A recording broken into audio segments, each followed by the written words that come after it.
Jimmy, gracias. Bien, chicos, vamos a empezar.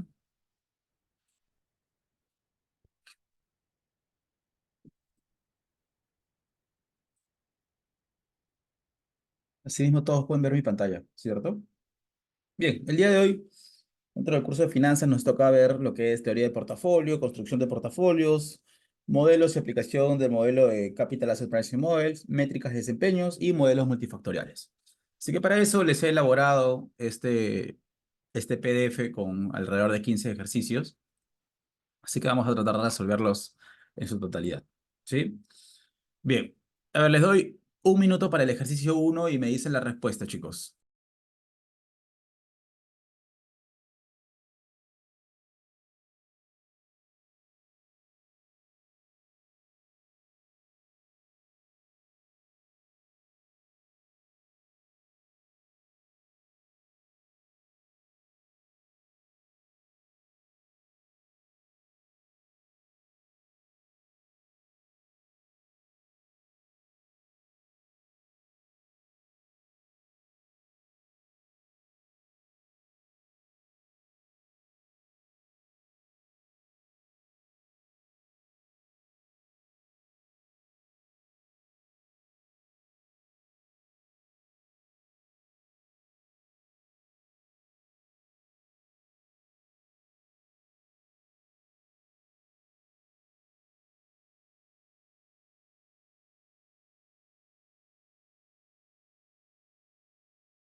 Bien, chicos, ¿qué marcaron en el ejercicio uno?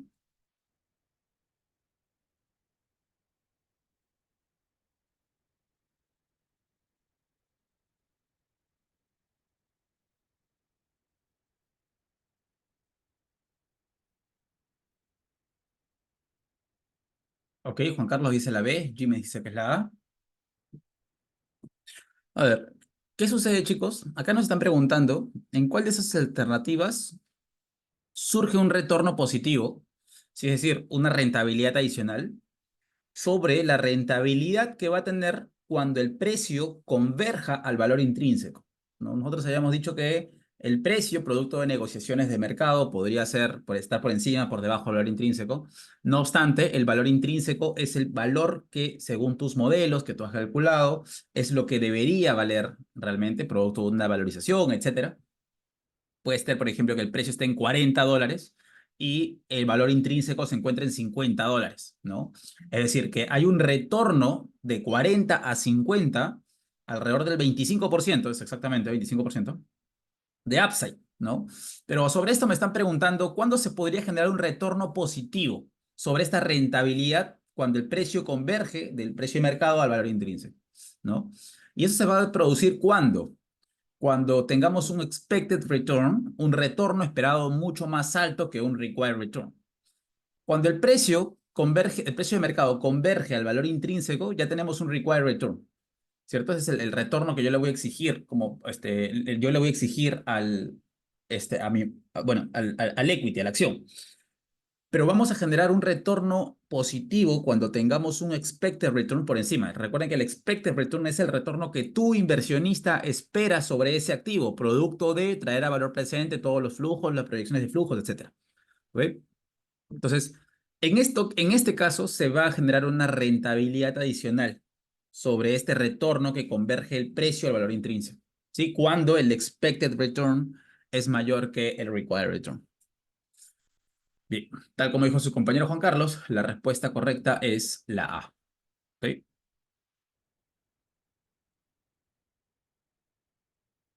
Marcamos. Bien. Vamos al ejercicio 2, chicos. Creo que este ejercicio ya lo conocen bastante bien. Es básicamente un, un aplicativo del modelo de Capital Asset Pricing Model, o más conocido como KPM. Así que a ver, les voy a dar un minuto para que intenten este ejercicio y si no, lo resolvemos.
Ok, Juan Carlos dice la B, Jimmy dice que es la B.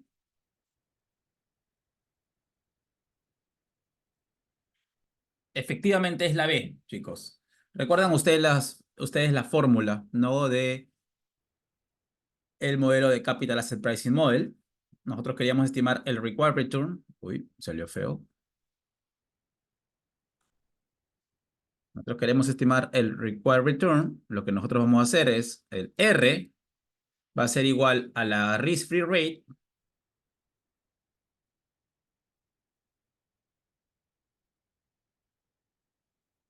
más el beta multiplicado por el equity risk premium, ¿cierto?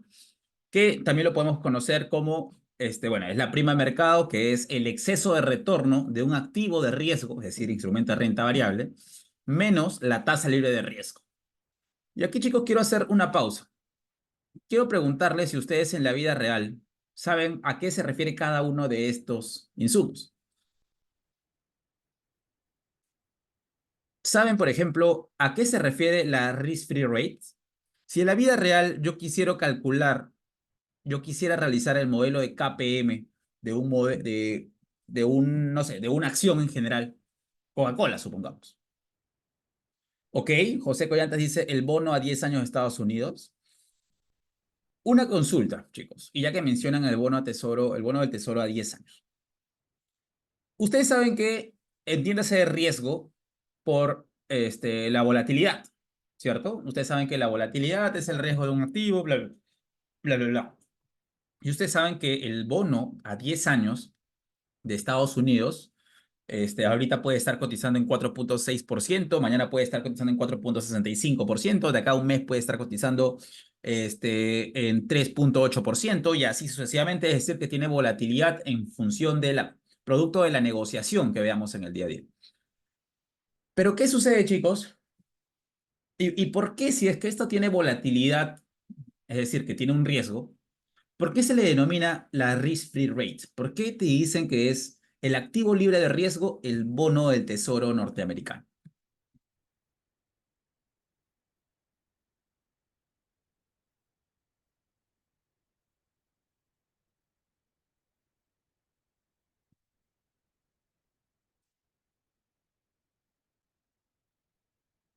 ¿Ok? José Collantes dice porque no hay riesgos de default. Rolando dice porque ellos fabrican el dólar y la prima de riesgo. Porque el gobierno no puede dejar de pagarlo. Porque la probabilidad de que Estados Unidos no pague es muy bajo. Bien, más o menos la gran mayoría se encuentra alineada. ¿Sí? Esto, chicos, porque en la teoría y en la práctica, el gobierno de Estados Unidos, en realidad, no puede hacer default. Ese es el activo libre de riesgo universal para todos. ¿Ok? ¿Y esto por qué? Porque viene desde la Segunda Guerra Mundial. Ustedes saben que Estados Unidos, primera potencia del mundo, después de la Segunda Guerra Mundial, con las dos bombas estas a Japón, se consolida como la primera potencia. Y estas, inclusive cuando antes imprimían sus títulos del gobierno, aparecía específicamente donde decía que el gobierno norteamericano se comprometía a pagar la deuda, incluso si ocurriese una guerra nuclear. No específicamente con ese texto, pero ese era el mensaje que decían incluso antes cuando lo imprimían en físico sus instrumentos de deuda. Entonces, bueno, yo no lo he vivido, pero mis jefes me han comentado que en esa época veían eso, ¿no? Cuando negociaban los títulos del Tesoro.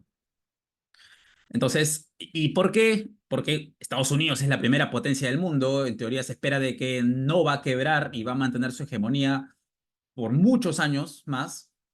Entonces se consideró, y todos los libros de finanzas que vinieron posterior a eso, que Estados Unidos es la potencia del mundo que no va a ser default, ¿no?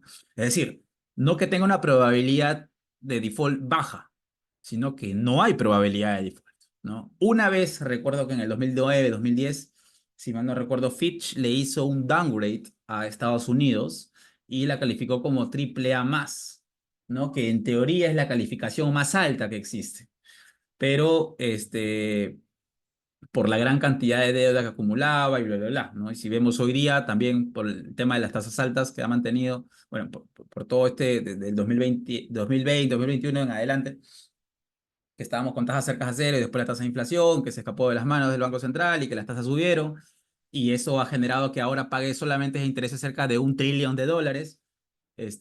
Puede que parezca bastante descabellado, pero al fin y al cabo todo el mercado sigue creyendo que Estados Unidos no va a hacer default. Entonces, en la teoría y la práctica, chicos, la revisión 2008 que pasó ahí. Ah, bueno, es que justamente ahí lo que cayó fue un mix de cosas, lo que ocurrió en el 2008, ¿no? Lo que ocurrió en el 2008, cayó la economía norteamericana. Sí hubieron escenarios donde algunas agencias clasificadoras alertaban, pero otras no, porque en su mayoría estaban estas compradas por las por las empresas corporativas, porque ustedes saben que cuando ocurre una emisión de deuda de una empresa corporativa, sí o sí tiene que tener eh, clasificación crediticia. Entonces, esto quería que estas agencias clasificadoras de riesgo las evalúen, pero al fin y al cabo esas se encontraban compradas, ¿no? Y un gran, por ejemplo, color de lo que ocurrió en ese contexto con las agencias clasificadoras de riesgo, al cual se le culpa bastante de que se haya gatillado, a que haya pasado una crisis sistémica a una crisis global. Se le culpa justamente a estas agencias clasificadoras de riesgo, ¿no? Porque un inversionista de China que viene a comprar solamente ve la clasificación de riesgo y ve un producto que está altamente diversificado, que eran las hipotecas subprime entre todos los sectores de Estados Unidos, no sabía específicamente que dentro de este producto estaba teniendo activos de muy, muy alto riesgo, ¿no? Y que las agencias clasificadoras de riesgo compradas y a su vez que por ver que estaban altamente diversificadas le ponían una clasificación de investment grade, es decir, triple B más o hacia arriba, se les culpó y vinieron fuertes multas para esta. Algunas de estas cerraron incluso, ¿no? Pero son puntualmente las veces en donde ocurría justamente estas recesiones económicas y esto definitivamente impactaba a la calificación crediticia. Pero lo que les hablo yo y lo que les comento es de forma muy general, ¿no? De que en realidad se considera la tasa libre de riesgo, tanto en la teoría como en la práctica, a raíz de la Segunda Guerra Mundial, cuando Estados Unidos gana la guerra, hasta la fecha, y cualquier libro de finanzas que veas, siempre la risk-free rate se va a hacer referencia a los títulos del Tesoro norteamericano. Ahora, en algunos casos, chicos, lo digo, pero ¿por qué el de 10 años? ¿Por qué no el de 5? ¿Por qué no el de 2? ¿Por qué no el de 3 meses? En realidad, chicos, es toda la curva, ¿no? En algunos casos ustedes pueden ver que el T-bill a 3 meses también es un activo libre de riesgo, ¿no? Porque al fin y al cabo es el mismo emisor, es el gobierno norteamericano, el cual se espera que no haga default. Pero igual pueden ver inclusive en algunos libros de texto cuando haga referencia al Capital Asset Pricing Model que la Risk-Free Rates hace referencia a un T-bill de 3 meses o un T-bill de 6 meses, ¿sí? Solo que en su mayoría, como siempre vamos a ver instrumentos de renta variable que usualmente son más a largo plazo, la Risk-Free Rate usualmente va a ser, la que se va a utilizar va a ser la tasa a 10 años, ¿ok? El beta, justamente que es la cuantificación del riesgo sistémico, este beta, que lo calculamos como la covarianza entre la varianza, ¿no? Vamos a calcular en la vida real producto de una regresión, ¿no? De los datos entre el activo de riesgo que quiero analizar contra el índice de mercado, que en general se va a utilizar el Standard Poor's 500. Y el Equity Risk Premium, chicos, esto que está acá es la diferencia, es el exceso de retorno que vamos a tener del S&P con respecto a la tasa libre de riesgo. De esta manera, yo puedo calcular el required return. Yo puedo saber cuál es el rendimiento mínimo que le voy a exigir a un activo de riesgo por este riesgo que voy a asumir, ¿no? Por este mercado en el cual voy a entrar. Bien, dicho esto, el required return se va a calcular como multiplicar un beta apropiado por la prima de riesgo de las acciones y agregar una tasa libre, la B. ¿Con todo se entendió, chicos?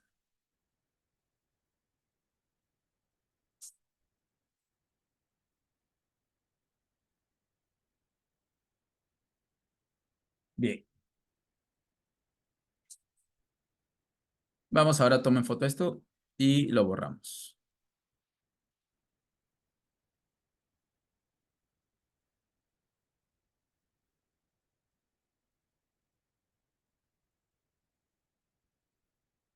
Vamos al ejercicio 3, chicos.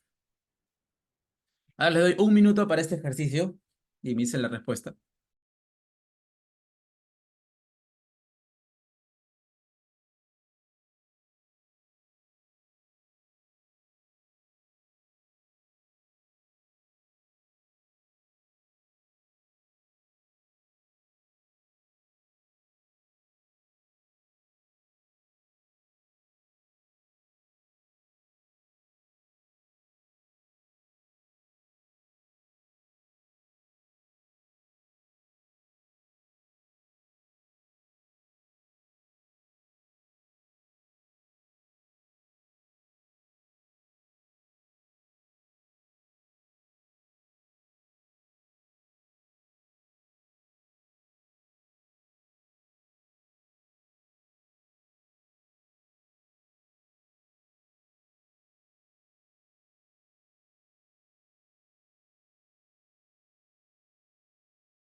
Ok, José dice la C.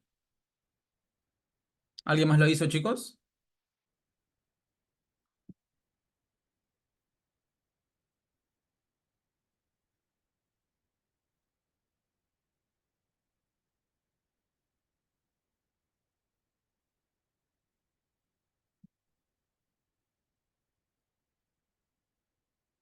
A ver, ¿qué nos dice este ejercicio? Nos dice, ¿cuál de los siguientes es más apropiado para usar como una estimación de la prima de riesgo de mercado en el modelo de valoración de activos de capital? Es decir, el modelo de Capital Asset Pricing Model. La alternativa A nos dice la media geométrica de los rendimientos históricos de un índice. Casi, casi esto es correcto. ¿Por qué? Porque en realidad tú para calcular la prima por riesgo puedes utilizar un promedio geométrico del rendimiento histórico de un índice de mercado menos la tasa libre de riesgo. En otras palabras, puedes utilizar la media geométrica o la media aritmética del exceso de retorno del índice de mercado contra la risk-free rate. Puedes hacer eso, ¿sí? Puedes calcularlo. Se recomienda, si es que vas a hacer para modelos predictivos, los últimos 2 años con frecuencia semanal. Si vas a hacerlo para una publicación de un paper, etcétera, se recomienda utilizarlo frecuencia mensual de los últimos 5 o 10 años, ¿no? Pero bueno, pero sí se puede utilizar la media geométrica o las medias aritméticas del exceso de retorno, ¿no? Por ese lado, casi, casi eso está bien. La alternativa B nos dice lo siguiente. El rendimiento de la deuda pública a largo plazo más el rendimiento de los dividendos del índice de mercado previsto un año menos el pronóstico de crecimiento de beneficios a largo plazo. No, está mal, ¿no? Desde el inicio nada más, cuando te hablan del rendimiento de la deuda pública a largo plazo, eso más bien es lo que deberíamos quitar al rendimiento del activo riesgoso, ¿no? Que en este caso es un instrumento de renta variable. Después nos dicen, el rendimiento de dividendos del índice de mercado pronosticado a un año más pronóstico de crecimiento de ganancias a largo plazo menos el rendimiento de bonos del gobierno. Esto es correcto. Lo han mencionado y de forma completa incluso. Porque ustedes saben que cuando invierten en un índice de renta variable o en general un instrumento de renta variable, hay dos formas de ganar, ¿no? Una es por apreciación de capital, ¿sí? Y otra es por flujos efectivos, ¿no? En otras palabras, dividendos, ¿no? Entonces acá nos dicen, vamos a calcular el rendimiento proyectado al siguiente año de los dividendos más la proyección de crecimiento de ganancias a largo plazo. Todo eso menos el rendimiento de bonos del gobierno a largo plazo, ¿no? La tasa libre de riesgo. Esto es correcto. Esto es lo que vamos a utilizar para calcular el Equity Risk Premium, ¿no? Y esto lo vamos a utilizar como input en nuestro modelo de Capital Asset Pricing Model. La alternativa correcta, chicos, es la C. ¿Para todos ha quedado claro?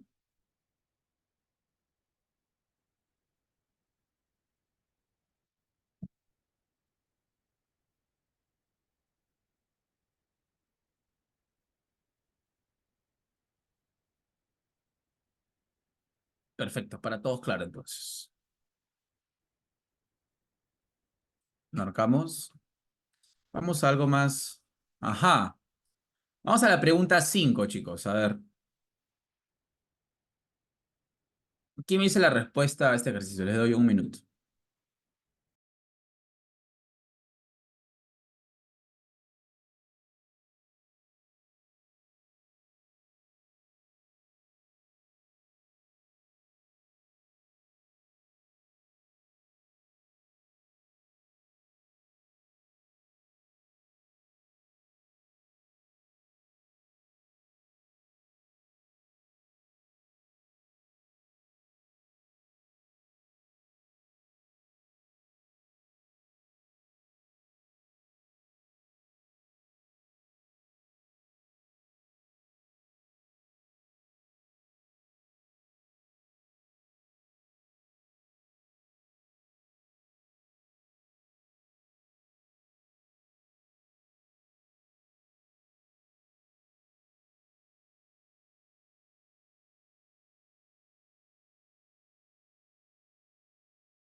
Bien.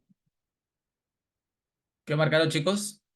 En el ejercicio 5, José dice la A.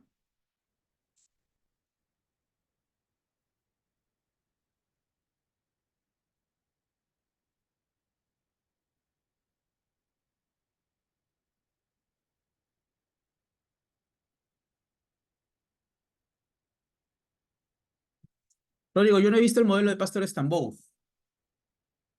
pero sí he visto el modelo de Capital Asset Pricing Model. Chicos, les cuento que a raíz del modelo de Capital Asset Pricing Model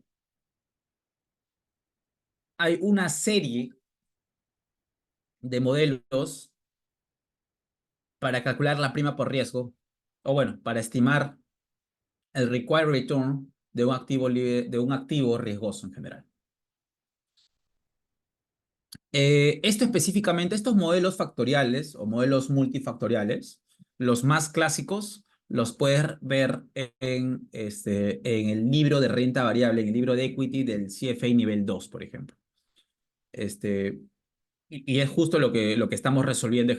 Ejercicios son ejercicios del CFA nivel 2, ¿no? Pero también lo pueden descargar del Favosi, que es un libro de Equity Evaluation and Portfolio Management, y ahí habla bastante acerca de estos modelos también factoriales, te habla o sea, cómo deberías estimar el equity risk premium, o sea, y le vas agregando de repente otras primas por riesgo adicionales si tienes un nuevo modelo eh, para estimar los required return, etcétera, ¿no? Es el Favosi, Equity Evaluation and Portfolio Management, y si quieres ver los clásicos nada más, puedes ver en los libros del CFA nivel 2, específicamente en el libro de renta variable. Por ejemplo, ¿no?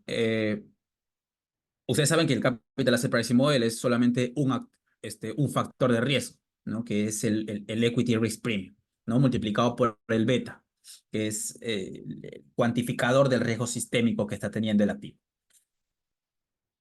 Pero si es que, o sea, ¿qué hizo Fama French, por ejemplo? Dijo, oye, esto está incompleto. Yo puedo calcular el equity risk premium de una empresa súper grande como es Nvidia dentro del mundo tecnológico, pero puedo tener también otra empresa que se llama Rodrigo's Technologies, que es una súper pequeñísima y no va a tener justamente el required return que sí va a tener Nvidia, ¿no? Debería exigirle un retorno mucho más fuerte que la empresa Nvidia. ¿Por qué? Porque Rodrigo Technology es una empresa más pequeñita, hay más riesgo aquí en esta empresa. Probablemente de aquí a mañana esta empresa puede quebrar, cambia el giro del negocio, desaparece y yo no le voy a exigir el mismo retorno que sí le voy a exigir a Nvidia. Entonces, Fama French identifica otros tres factores adicionales, ¿no? Y ahí, por ejemplo, está el big minus low, el high minus low y el momentum. Esos tres factores adicionales, que mal no recuerdo, son los que incluye al modelo clásico de Capital Asset Pricing Model. Es decir, una empresa que es grande debería tener menos required return que una empresa que es más pequeña. Una empresa más pequeña debería debería ser más riesgosa, debería tener una prima por riesgo adicional, ¿no? Lo mismo sucede para las empresas con mayor valor contable, menor valor contable, y las empresas que vienen con un fuerte momentum y a otras empresas de que no vienen de repente con este momentum. A estas empresas que vienen fuertemente a fuertes crecimientos debería tener primas por riesgo más bajas que otras. Pero bueno, eso es lo que hace Fama French. Pero adicionalmente viene Pastor Stamboth y te dice, oye, este modelo de Fama French también lo veo incompleto. ¿Qué pasa si es que tú estimas, incluyendo todas estas primas por riesgo adicionales en el mercado norteamericano, eh, y utilizo el mismo modelo para calcular el required return de una empresa pequeña en Perú, donde de repente ustedes saben que hay días en que algunos activos de la bolsa peruana no negocian, no hay contraparte, ¿no? Entonces Pastor Estambó dice, oye, no debería ser lo mismo para mercados líquidos que para mercados ilíquidos, ¿no? Como el peruano, por ejemplo, ¿no? O el sudamericano en general. Entonces debería agregarle o debería agregar una prima por riesgo adicional porque es un activo que negocia en una bolsa ilíquida, ¿no? Como por el caso peruano. Entonces, debería exigirle un required return más elevado a los activos que negocien en bolsas como las de economía emergente, que la liquidez no es tan alta. Y eso es lo que agrega Pastor Both al modelo de Fama French, que es una prima de liquidez. ¿Sí? Ahora, después de Pastor Both, hay otros modelos de required return que te exigen alguna otra cosa, ¿no? Por ejemplo, no sé, este, no sé, Rolando quiere lanzar su modelo de Rolando Salcedo, ¿no? Y identifica y dice, oye, no es lo mismo que un activo negocie cuando apenas abre el mercado que en el intradía, cuando está entre las horas. Un activo es mucho más líquido o hay mayor negociación, mayor influencia en los precios cuando se negocia, cuando apenas abre el mercado a las 9 de la mañana, de 9 a 10 de la mañana. Pero si es que negocia de 10 a 12 del día, pierde bastante liquidez, no hay mucha negociación, etc.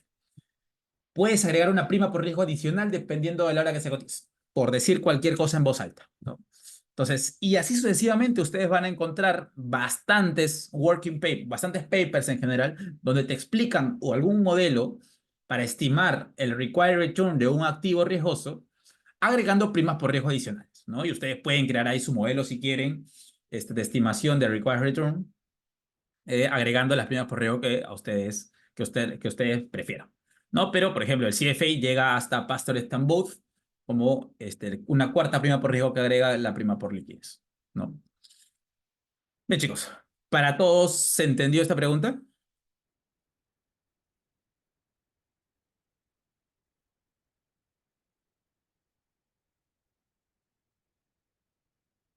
Perfecto. Excelente, Jimmy. Bien, vamos al ejercicio 6, chicos. A ver, les doy un minuto en este ejercicio.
Bien, chicos, ¿qué marcaron en el ejercicio 6? José Collantes dice la B.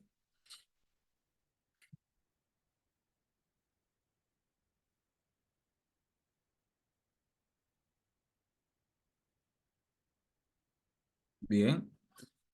Jimmy dice la C.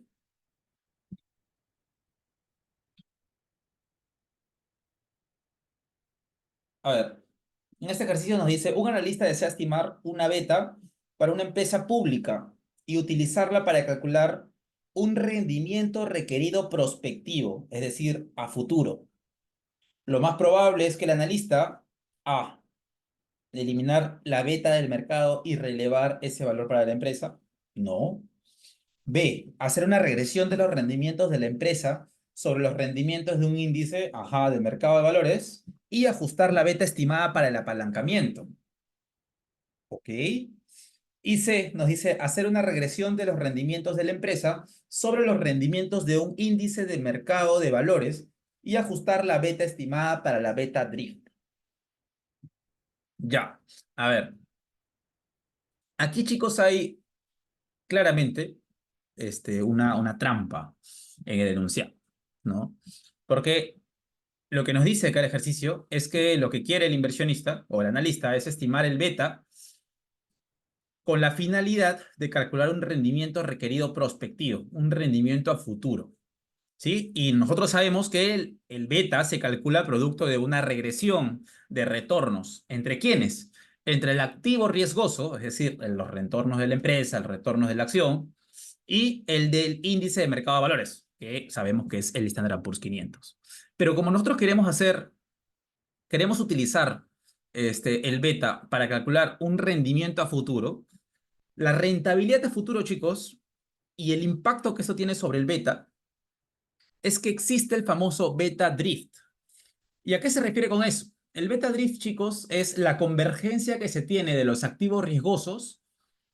Si es que en algún momento el beta está en 1.5, en 1.6, es decir, por encima del mercado, el rendimiento que se le va a exigir sobre ese activo está por encima del rendimiento que tiene el mercado, es que estos a largo plazo deberían de converger a uno, ¿no?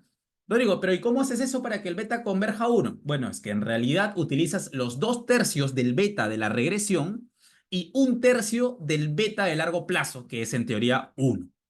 Entonces, esta estimación del nuevo beta, este beta modificado, por decirlo así, este es el beta que yo voy a utilizar para calcular mis retornos a futuro.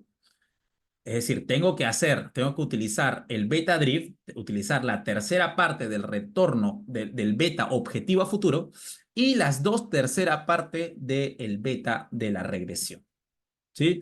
Ahora, esto es teórico, evidentemente, pero también se utiliza y te piden, bueno, en la vida real, yo que he estado en renta variable toda mi vida, lo utilizamos pero con pinzas. No decide esto una decisión de inversión si priorizamos entre required returns altos, eh, pero igual es algo de que el CFA te lo exige, ¿no? Oye, ¿por qué un tercio? ¿Y por qué dos tercios del beta regresión? ¿Por qué no un cuarto? ¿Y por qué no el 75% de beta regresión? Pero bueno, la teoría te dice de que cuando utilicemos retornos y rendimientos requeridos prospectivos a futuro, tenemos que utilizar un beta drift, en los cuales en la tercera parte está el beta a largo plazo, que es uno, y las dos terceras partes va a ser el producto de una regresión. ¿Sí? Bien. Entonces, la respuesta correcta, chicos, a este ejercicio es la C. ¿Para todos ha quedado claro?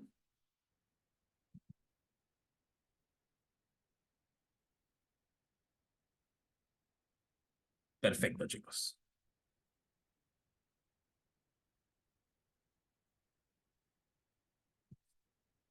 Ajá. Vamos al ejercicio 7, chicos. A ver, ¿qué me dice el resultado de este ejercicio?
Bien, chicos, ¿qué marcaron en el ejercicio 7? Ok, Jimmy dice la A.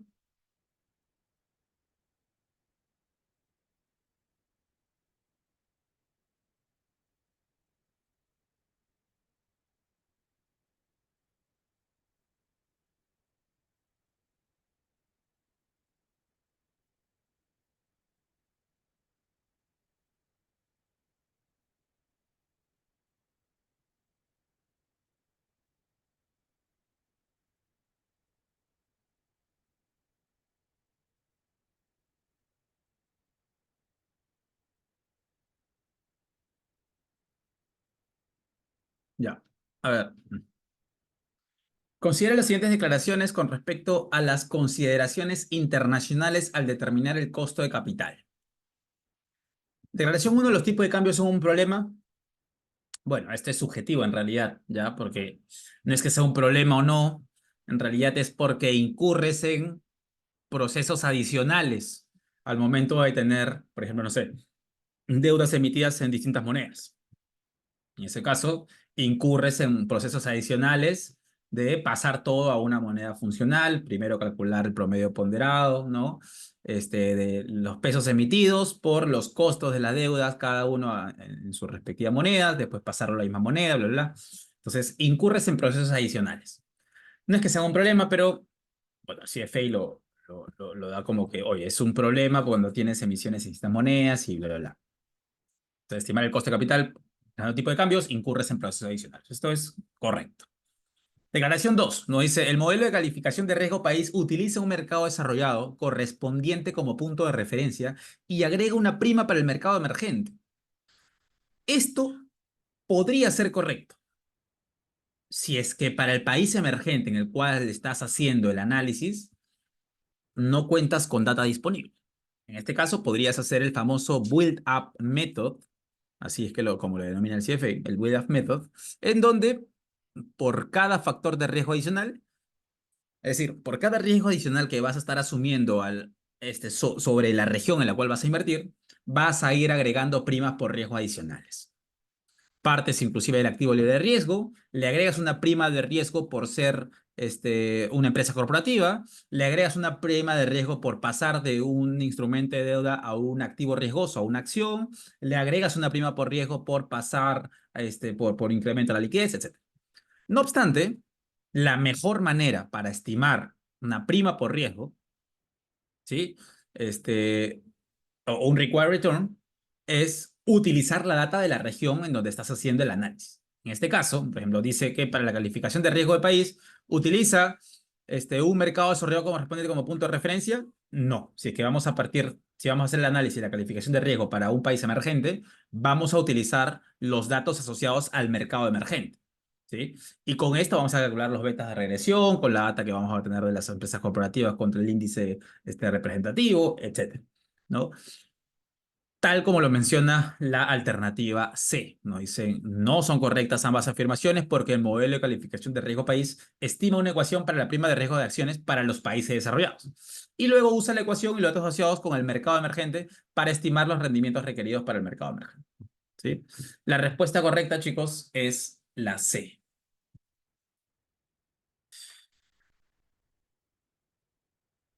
Bien, marcamos entonces. ¿Con todos claro, chicos? Y ya que estamos hablando de costos de capital, justo el ejercicio 8 es un aplicativo de esto, ¿no? Acá nos dicen, les voy a dar un minuto para que lo intenten, chicos. De 1 a 2 minutos, a ver. Tengan mucho cuidado acá. Voy a resaltar esto. Ahora sí, les doy un minuto para que lo intenten. Sí, sí.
Bien. ¿Qué marcaron en el ejercicio 8, chicos?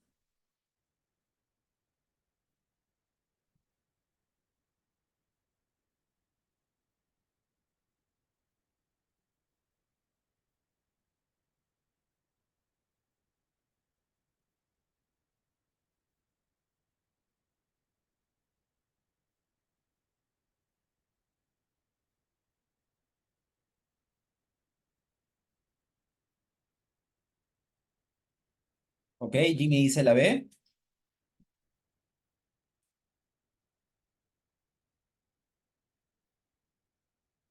Bien. A ver, aquí nosotros recordemos algo, ¿no? Tienes acá tu balance general, tus activos, los pasivos y el patrimonio, ¿no? O equity, vamos a ponerlo acá, ¿ya? Entonces, si es que nos dicen que la deuda de la empresa es el doble de la del capital, ustedes saben que por principio de partida doble los activos igual a pasivos más patrimonio, ¿no? Si es que acá me dicen de que esto es el doble, la deuda es el doble, si es que esto es como uno, eso qué horrible mío, ¿no?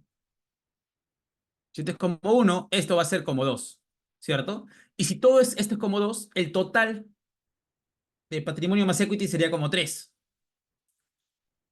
¿no? Tengamos esto en claro. Entonces, lo que nos piden es el WACC. El WACC nosotros sabemos que es el costo del equity multiplicado por el peso que tiene el equity más el costo de la deuda multiplicado por el peso que tiene la deuda.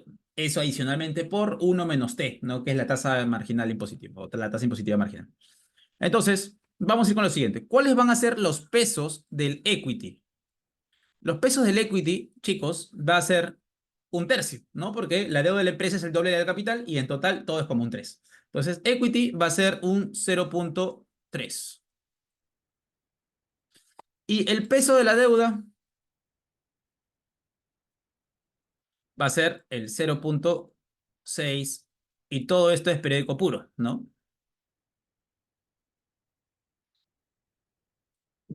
Entonces, ya tengo los pesos. Y me dicen acá que los rendimientos requeridos sobre la deuda y el capital van a ser de 8 y 10%. Entonces, este 8 lo voy a multiplicar con el peso que tiene la deuda y este 10 por el peso que tiene el equity. Solamente que adicional a multiplicar el peso de la deuda por el costo de la deuda, tenemos que multiplicarlo por uno menos t. Este t es el 30%. Opero esto, chicos, esta suma de productos y debería tener el resultado de 7%. ¿No? De esta manera nosotros calculamos, estimamos el WACC de una compañía. Dicho esto, marcamos la alternativa P. ¿Para todos ha quedado claro, chicos? ¿O prefieren que lo hagamos en el Excel?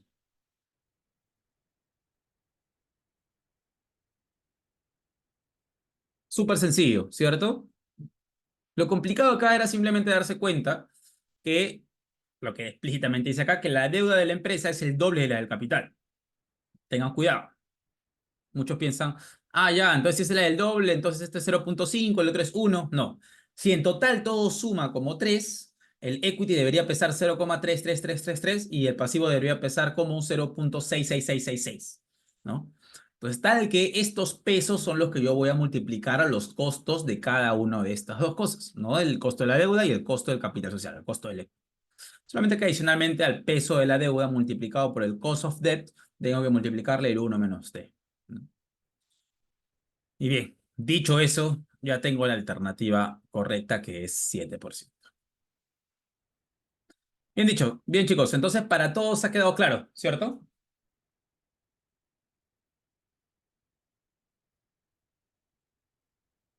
Bien chicos, entonces si no hay ninguna consulta y todo está claro, aquí nomás nos vamos a quedar y ya nos estamos viendo en la siguiente clase para continuar con renta variable.